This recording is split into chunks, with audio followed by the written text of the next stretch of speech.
안녕하세요. 금융시장의 가장 뜨거운 이슈를 쉽고 명쾌하게 파헤쳐보는 시간입니다. 오늘은요, 암호화폐라는 새로운 세계와 전통금융이라는 기존의 세계가 정면으로 충돌할 뻔했던 정말 아슬아슬했던 한 사건을 들여다보려고 합니다. 자, 이런 상상으로 한번 시작해볼까요? 어떤 회사가 있는데 이 회사의 가장 중요한 자산이 자동차나 소프트웨어가 아니라 비트코인이라면 어떨까요? 이걸 과연 일반적인 기술 기업이라고 불러야 할까요? 아니면 사실상 투자 펀드라고 봐야 할까요? 이게 그냥 말장난 같은 질문이 아니고요. 실제로 몇몇 아주 유명한 기업들이 이 문제 때문에 세계적인 주가 지수에서 퇴출당할 뻔했습니다. 정말 판이 어마어마하게 컸던 거죠. 이 금융 드라마의 주인공들을 한번 보시죠. 한쪽에는 글로벌 자금의 흐름을 쥐락펴락하는 막강한 문지기, 바로 지수 제공업체 MSCI가 있습니다. MSCI 같은 지수에 들어간다는 건요, 그냥 명예가 아니에요. 전 세계 수많은 ETF나 펀드들이 이 지수를 그대로 따라 투자하거든요. 그러니까 지수에 포함만 돼도 수십억 달러가 자동으로 들어오는 겁니다. 바로 이 강력한 문지기에 맞선 게 암호화폐를 기업 전략의 심장으로 삼은 새로운 혁신가들이었던 거죠. 자, 이 그림을 보시면 갈등의 핵심이 한눈에 보입니다. 왼쪽은 우리가 아는 보통 회사예요. 물건이나 서비스를 만들어서 팔죠. 그런데 오른쪽, 이 디지털 자산 보유 기업, 줄여서 DAT라고 불리는 회사들은 좀 다릅니다. 이 둘 사이의 경계가 애매해지면서 모든 문제가 시작된 겁니다. 그럼 도대체 DAT가 뭐냐고요? 쉽게 말해서 회사가 가진 현금을 달러 같은 걸로 두는 게 아니라 비트코인 같은 디지털 자산으로 대량 보유하는 그런 새로운 전략을 쓰는 기업들을 말하는 겁니다. 이 회사들이 쓰는 사업 모델이 아주 흥미로운데요. 플라이휠 전략이라고 부릅니다. 일단 주식이나 채권을 발행해서 돈을 모아요. 그 돈으로 비트코인을 삽니다. 비트코인 가격이 오르면 당연히 회사 가치도 같이 오르겠죠? 그럼 그 높아진 가치를 이용해서 돈을 또 빌리고 그걸로 비트코인을 더 사는 거예요. 멈추지 않는 쳇바퀴처럼요. 바로 이 지점에서 MSCI가 브레이크를 걸었습니다. 공식적으로 이런 발표를 했죠. 기관 투자자들이 걱정하고 있다. 저 DAT라는 회사들, 가만 보니까 일반 회사가 아니라 그냥 투자펀드 아니냐? 이런 우려가 나온다는 겁니다. 아시다시피 투자펀드는 주가지수에 포함될 수가 없거든요.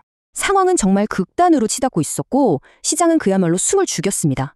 과연 이 회사들 지수에서 쫓겨날까요? 수십억 달러, 아니 수십조 원이 걸린 운명의 순간이 다가오고 있었습니다.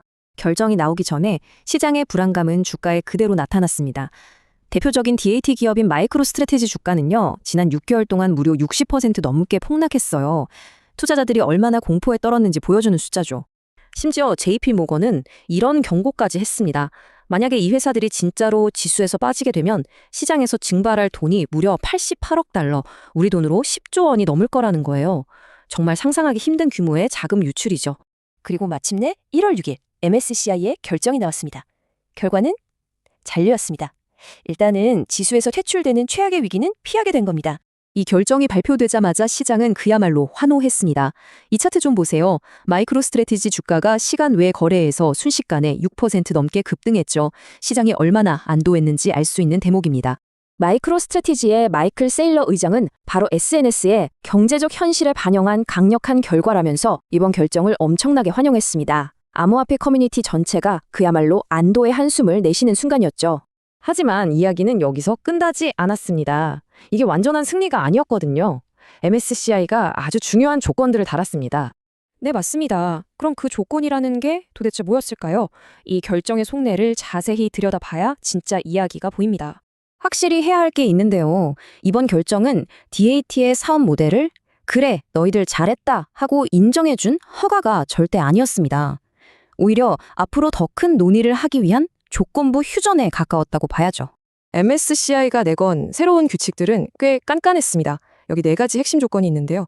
첫째, 이미 지수에 들어와 있는 DAT 기업들 비중을 더는 못 늘립니다. 딱 동결이에요. 둘째, 새로운 DAT 기업은 아예 지수에 들어올 수 없게 됐습니다. 문이 닫힌 거죠. 셋째, 등급 상향, 이것도 중단되고요. 마지막으로 자산의 절반 이상을 디지털 자산으로 가진 회사는 특별관리 대상, 즉 예비 목록에 올라오게 됩니다. 자, 이 타임라인을 보면서 긴박했던 과정을 한번 정리해보죠. 모든 건 2025년 11월 MSCI의 경고 한마디로 시작됐습니다. 이 불안감은 12월 내내 시장을 꽁꽁 얼어붙게 만들었고 마침내 2026년 1월 6일 극적인 유예 결정이 나왔죠.